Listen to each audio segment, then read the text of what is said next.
Bonjour et bienvenue sur Culture Passion, l'émission du pôle culturel de la radio web de l'UTL 65. Culture Passion ou embarquement immédiat vers la galaxie Culture 65.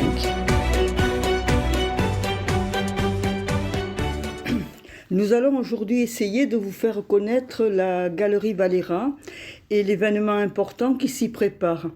En effet, cette galerie d'art est une véritable institution tarbaise et elle vit en ce moment particulier un événement puisque il y a en quelque sorte une passation de pouvoir. En effet, M. Valera, connu pour la qualité de ses encadrements et pour son amour de la peinture, de la sculpture et des arts plastiques en général, oui, bien sûr. Prend sa retraite et pour le bonheur de tous, passe le relais à Marine, sa belle-fille. Bon. Quel est votre état d'esprit en ce moment, M. Valera ? Mais écoutez, moi je suis très satisfait. Je sais que je laisse ça à ma belle-fille qui est très compétente. Et en plus, bon, elle a fait une formation chez moi pendant plus d'1 an. Donc je ne suis pas du tout inquiet, bien au contraire. En plus, je trouve qu'elle a beaucoup de goût, elle a un bon contact avec la clientèle et c'est vrai que je suis surpris, ça se passe très très bien. Et Marine, quel est votre état d'esprit ?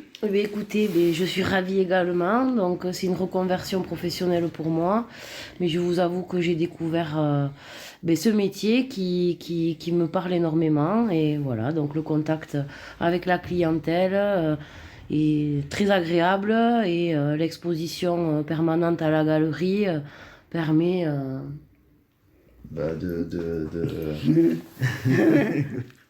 Bon, Monsieur Valera, alors d'abord qui êtes-vous ? Alors moi je suis d'origine espagnole et je suis arrivé dans la région en 1980. Et bon, j'ai fait mon apprentissage à Lyon. Dans la rue où nous habitions, il y avait donc un atelier galerie d'art. Et j'étais attiré par cette vitrine. Bon, j'ai franchi le pas et j'ai fait la connaissance avec le directeur de la galerie.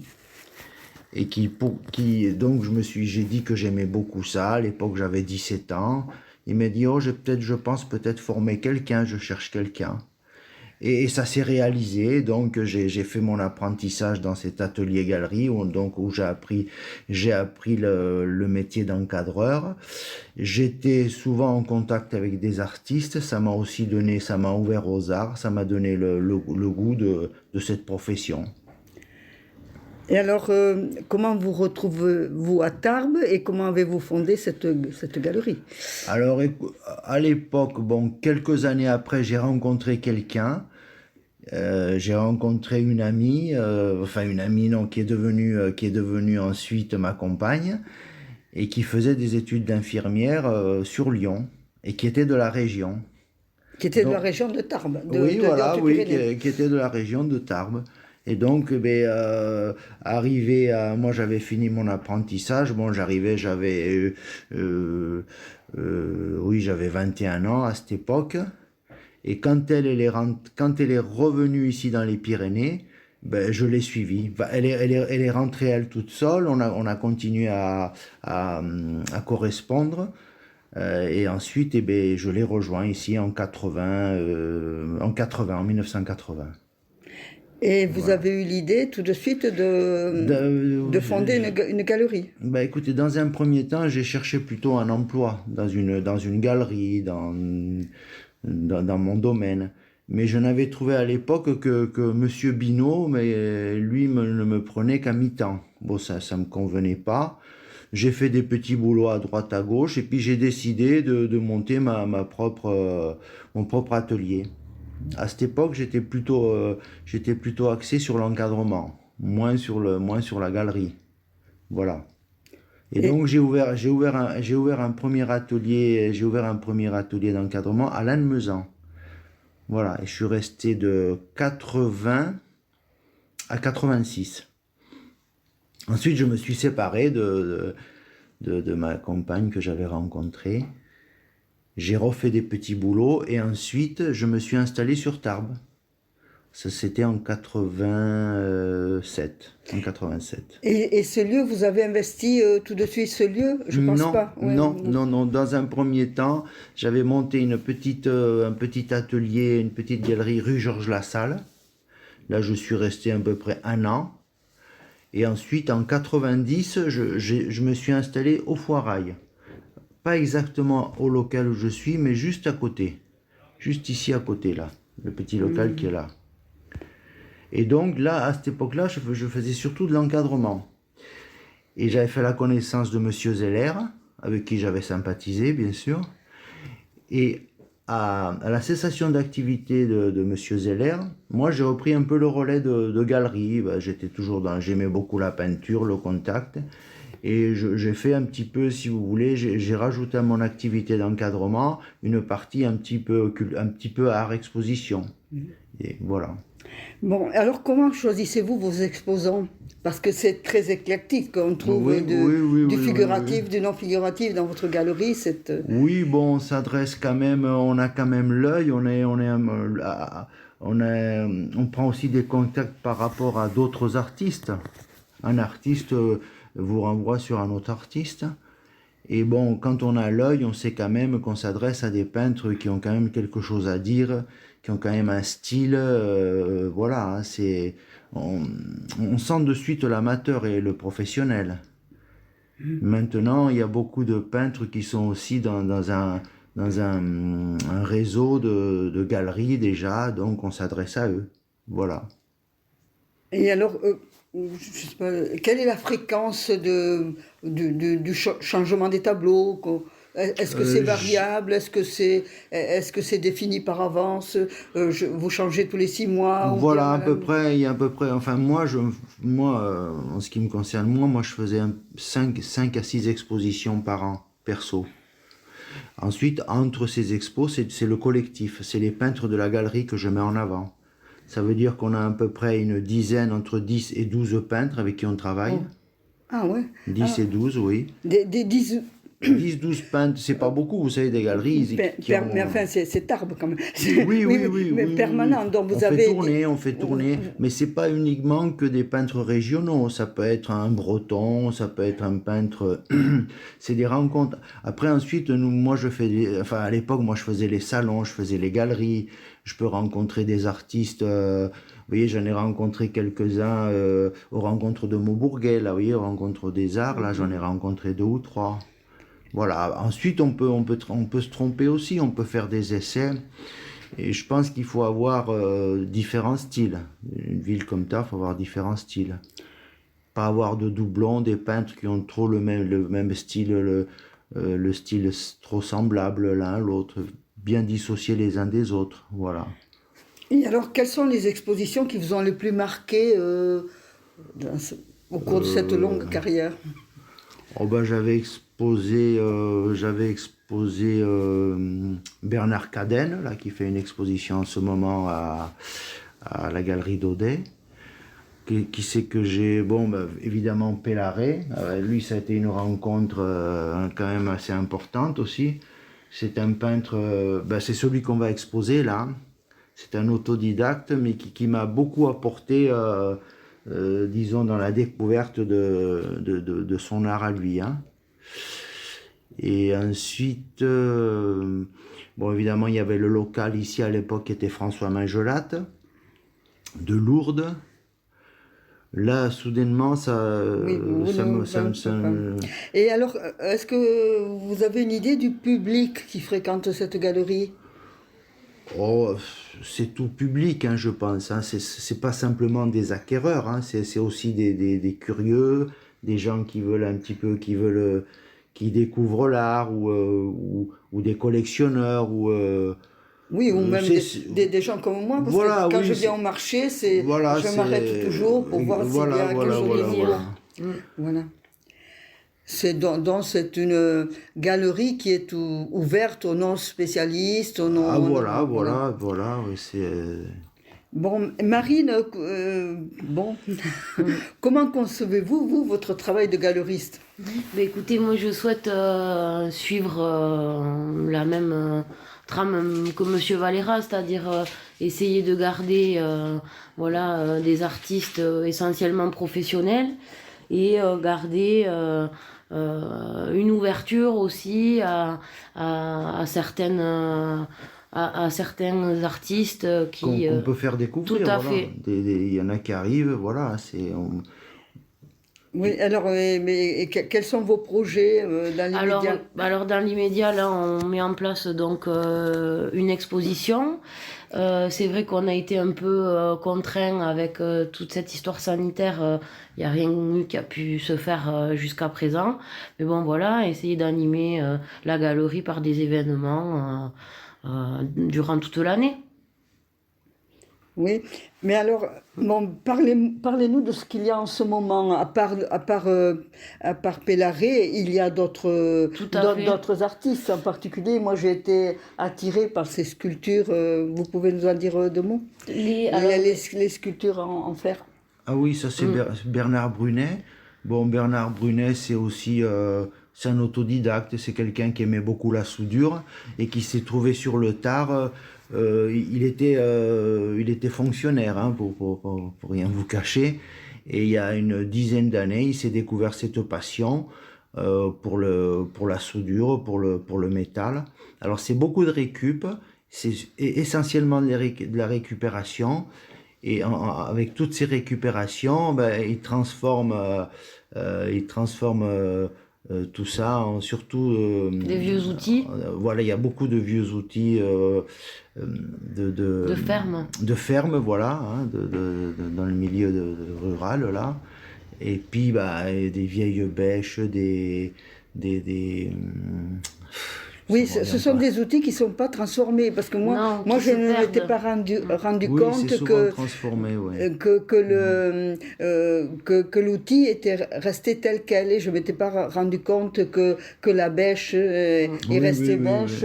C'est chaque objet, il détourne chaque objet sans trop le transformer. Il arrive à en sortir ou un oiseau, enfin c'est souvent des oiseaux ou un animal toujours, mais avec goût. Hein. C'est plutôt un détournement d'objets qui est impressionnant, parce qu'avec une fourche, il fait les ergots des animaux, c'est vraiment... Et ça redonne une seconde vie à tous ces outils, c'est chouette. Bon, alors il y a ça, mais il y a aussi des figurines. Alors je sais pas si il y a des petits personnages de Marie-Hélène Roger. Hein. Alors elle est là, c'est un peu son monde à elle, c'est surtout des enfants qu'elle fait. Et alors là, c'est plutôt du modelage, ce qu'elle fait, du modelage avec une polychromie, ensuite elle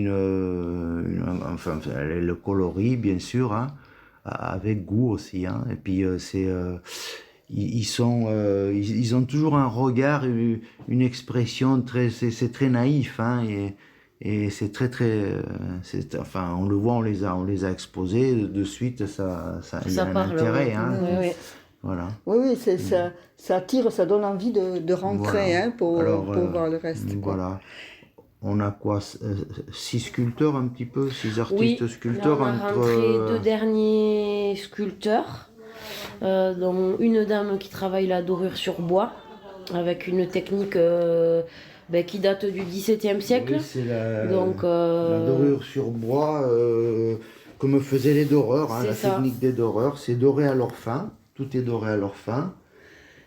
Et elle travaille beaucoup les végétaux, les bois brûlés, voilà.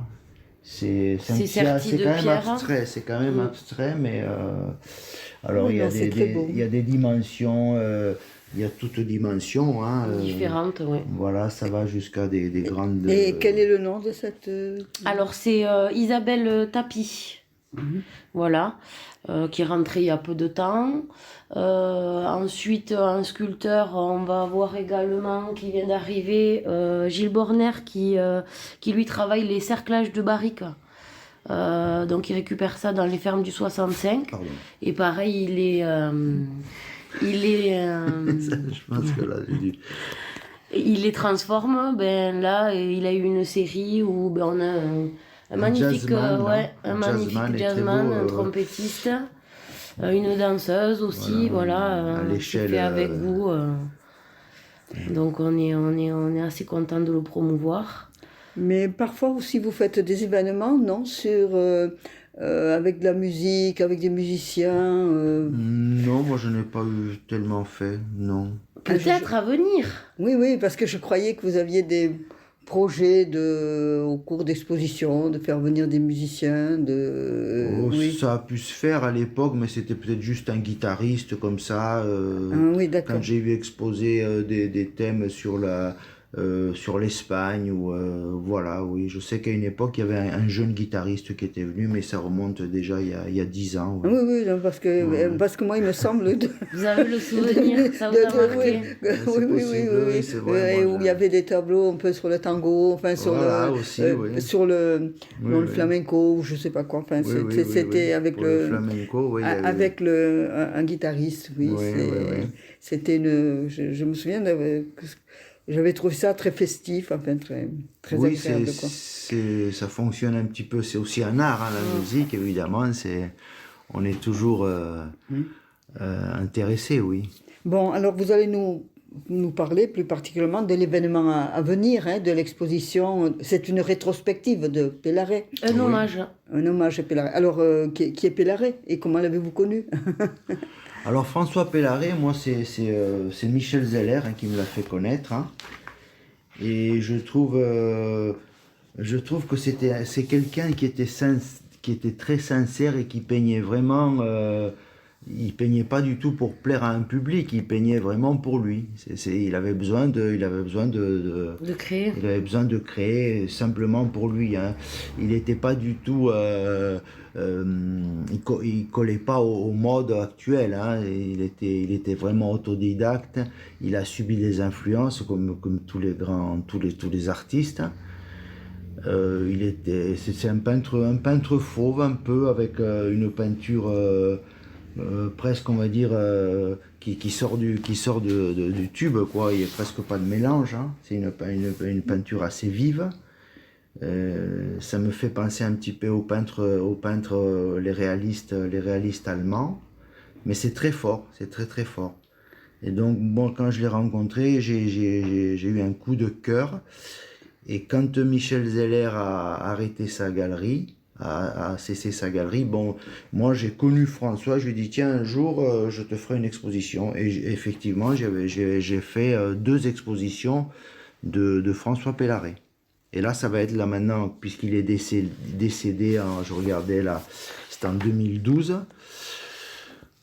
Donc on fait un hommage là, Voilà. Et alors, qu'est-ce que vous avez choisi en particulier parce que c'est un peintre prolifique, enfin, il a Oui, beaucoup oui, peint. oui. Je suppose que vous avez dû faire un choix pour... On a fait une sélection avec Laurent, son fils, parce qu'il reste encore à sa maison pas mal d'œuvres. Donc on a fait un choix, on s'est concerté avec Laurent, on a mis un peu des nus, on a parcouru un petit peu on va dire, on remonte aux années 90, un petit peu près, même un peu plus, oui, jusqu'en 85. On remonte sur 35-40 ans de peinture. On essaye de mettre un panel de toutes ces années, avec des dessins aussi. Oui. Voilà. Donc ça a été fait avec l'accord de la famille. Oui, c'est je toujours comprends avec bien. c'est avec l'accord de Laurent Pellaret, oui. Bon, alors cette exposition va durer de quand à quand Alors donc le vernissage là, c'est le vendredi 22 octobre et c'est jusqu'au 19 novembre. Ouais. Donc c'est un petit peu près, presque un mois, on va dire, hein. Voilà. Et ensuite, est-ce que vous savez quelle va être la prochaine? Non, pas Non, encore. pas Alors, la encore. prochaine, non. Parce que, comme disait Marine tout à l'heure, c'est vrai qu'on sort d'une période là où on a dû annuler beaucoup de choses. On se projette plus loin, on reprend des contacts. Tout ça a été décalé. Certains artistes qui avaient prévu d'exposer, qui n'ont pas exposé, sont partis ou ont vendu une partie de leurs œuvres. Donc on fait un redémarrage, on refait un planning, mais il y aura certainement Yves Dufour, qu'on fera au printemps. Et puis pour la fin de l'année, là, puisque là on va arriver en novembre, pour la fin de l'année, ça sera du collectif. On va présenter du collectif avec 2 nouveaux peintres. Voilà. Bon, est-ce que Marine, vous avez quelque chose à ajouter à cette- Mais écoutez, moi je suis ravie de pouvoir partager ça avec François, parce que c'est vrai que j'apprends mais tous les jours et c'est fantastique. Et alors l'activité d'encadrement, parce que c'est important, sur Tarbes il y a plus. C'est un petit plus parce que il faut dire la vérité, c'est que sur Tarbes, ça reste quand même une ville moyenne. On n'a pas suffisamment de ventes pour vivre que de la galerie. Donc ce petit supplément permet de se sortir quand même un salaire voilà. Et alors, est-ce que vous avez, je suppose que vous avez formé Marine, parce que c'était oui, c'était oui. vraiment, vous Oui. étiez, je trouve, moi, très doué pour cela. D'ailleurs, Parce qu'on arrivait, combien de fois, moi je suis arrivée avec une idée d'encadrement, et puis vous m'avez fait changer d'idée, parce que vous saviez voir exactement quel est le cadre qui mais fait... je lui ai transmis Oui. tout ça quand même. Voilà, elle sait harmoniser une peinture, une lithographie. Elle sait exactement la technique qu'il faut employer sur les pastels, voilà, sur tout sujet d'encadrement. Elle est apte à. Et après, j'ai toujours, si j'ai des questions, Monsieur Valera qui est par là. C'est ça qui est bien, que ça reste Ah oui, dans la oui, c'est ça. famille. Et il n'est pas parti à l'autre bout du monde. Et non. Pas encore. Peut-être qu'il n'est pas dans l'idée de reprendre une activité à l'autre bout du monde, quoi. Bon, je ne sais pas si vous avez des choses à ajouter. Mais en tout cas, merci d'avoir... Oui, mais c'est... Bon, pour moi, je trouve que cette galerie, c'est un lieu culturel important pour Tarbes, puisque en plus, c'est la dernière galerie privée. Enfin, oui, privée. oui. Après, vous avez l'Artelier, vous avez la galerie du Carmel, bien sûr. Oui. Il y a la galerie, l'Atelier 20, Omnibus, tout ça. Bien sûr, pardon, j'oublie Omnibus. Oui. Tout ça. Voilà. Non, mais moi, je trouve que c'est bien que ça perdure. Mais je trouve que c'est toujours agréable pour une ville d'avoir un lieu culturel, un lieu de rencontre, c'est un petit plus pour une ville quand même, ça donne une connotation quand même. Oui, puis c'est complémentaire vis-à-vis de tout le reste de ce qu'il y a, quoi. Hein. Voilà.